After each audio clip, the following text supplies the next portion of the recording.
దేవుని నామానికి వందనాలు. మీ అందరికీ కూడా దేవుని నామమున శుభములు తెలియజేస్తా ఉంటున్నా. మీ అందరికీ కూడా శుభము కలుగును గాక.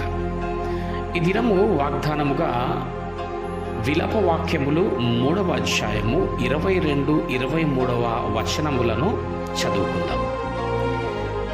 యెహోవా కృపగలవాడు, ఆయన వాత్సల్యత ఎడతెగక నిలుచున్నది గనుక మనము నిర్మూలము కాకున్న వారము. అనుదినము నూతనముగా ఆయనకు వాత్సల్యత పుట్టుచున్నది. నీవు ఎంతైనా నమ్మదగిన వాడవు. అయితే ప్రియమైనటువంటి వారలారా, ఆత్మీయ జీవితాన్ని జీవిస్తున్నటువంటి చాలామంది అనేక మారులు అట్టి ఆత్మీయత నుండి తొలగిపోతుంటున్నారు, పడిపోతుంటున్నారు, దేవుని మార్గములో నుండి తప్పిపోతూ జీవిస్తూ ఉంటున్నారు. అటు విధమైనటువంటి జీవితం జీవిస్తూ అనుకుంటున్నారు ఏంటంటే, ఆత్మీయంగా ఉన్నవారు ఎలాగున్నారో లేని వాళ్ళు కూడా అలాగే ఉన్నారు కదా, మరి ఏం చేయాలా, నా వల్ల కావడం లేదు అని వారికి వారు సమర్థించుకొని దేవుని మార్గమును విడిచి బ్రతుకుచున్నవారు చాలామంది ఉన్నారు. ఇంకా కొంతమంది ఈ ఆత్మీయ యాత్రలో ప్రయత్నం చేస్తూ ఎన్నో మారులు పడిపోతూ ఇక నా వల్ల కాదని, ఇక దేవుడు నన్ను ఇక చూడడని, ప్రార్థన వినడని వారికి వారుగా తలంచుకొని పూర్తిగా ఈ లోకములో జీవిస్తూ నాశనానికి జోగుతున్న వారు కూడా అనేకులుగా ఉన్నారు. కానీ నా దేవుడి వాక్యము సెలవిస్తుంది, యెహోవా కృపగలవాడు. దేవుని నామానికి స్తోత్రములు. నీవు అనుకుంటుండవచ్చు, ఎన్నో మార్లు ప్రయత్నం చేస్తున్నా, వాక్యం చదవాలనుకుంటున్నా, లేదా ప్రార్థన చేసుకోవాలనుకుంటున్నా, కానీ వల్ల కావడం లేదు. వాళ్ళన్నది చెయ్యకుండా విసర్జించి నేను జీవించాలనుకుంటున్నా, కానీ వల్ల కావడం లేదు. ఇక ఇంతేలే, ఏమి చెయ్యను, ఏమి చెయ్యగలనని నీకు నువ్వుగా సమర్థించుకొని నువ్వు వెళ్తున్నావు, ఇక నిలబడనని. కానీ నా దేవుడు వాక్యం సెలవిస్తుంది, బిడ్డ, నేను కృపగలవాడను. ఆయన వాత్సల్యతనట ఎడతెగక నిలుచున్నదంటానండి. ఆయన వాత్సల్యత కొన్ని దినములుండును అని లేదు అక్కడ, కొన్ని సంవత్సరములు నీ అందు నిలుచును అని లేదు. కానీ దేవునామానికి వందనాలు, ఆయన వాత్సల్యత ఎడతెగక నిలుచున్నది.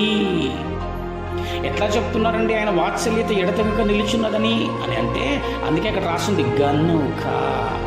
ఆయన వాత్సల్యత నువ్వు ఎట్టివాడవైనా, ఎలాంటి దానవైనా, ఏ విధమైనటువంటి క్రియలు కార్యములు దేవునికి విరుద్ధమైనటువంటి ఉన్నప్పటికీ ఆయన వాత్సల్యత ఎడతెగక నీ యందు నిలుచున్నది గనుకనే, అంటే కాబట్టి, నిలుచున్నది కాబట్టి మనము నిర్మూలము కాకున్న వారము. దేవుని నామానికి స్తోత్రం.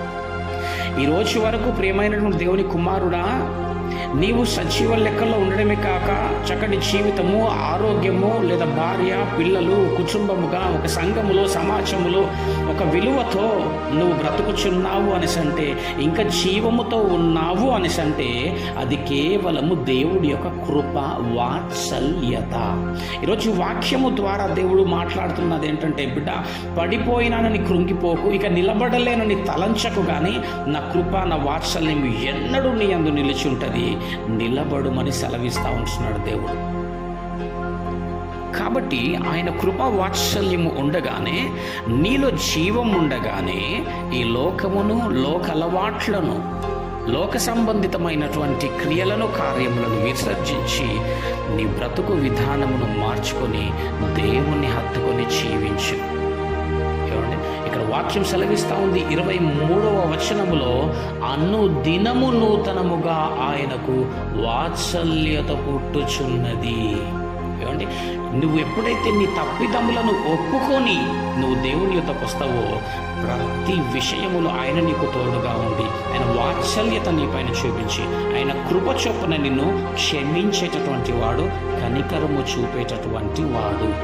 ఈ యొక్క సమయమున ఈ వాక్యము ద్వారా నువ్వు తెలుసుకొనవలసింది ఏంటంటే, నువ్వు నాశనము కాలేదని, నాశనము కావని. ఏమండి, నీకు క్షామము లేదు, నీకు క్షేమమే ఉన్నది. కావున ఏమండి, రక్షణ పాత్రను చేత పట్టుకొని యేసును వెంబడించు. మనము రక్షింపబడువారము, శిక్షింపబడువారము కాదు. రోమా 8:1 వాక్యం సెలవిస్తుంది, యేసుక్రీస్తు నందున్న వారి కంటే శిక్షా విధి లేదు. దేవుడు మీకు, మీ కుటుంబాలకు తోడైండునుగాక. మీ పనులు, మీ ఆలోచనలు, మీ ప్రతి ప్రయత్నంలో దేవుడు తోడయుండి ఆశీర్వదించి వర్ధిల్లింపచేయునుగాక. ఆమెన్.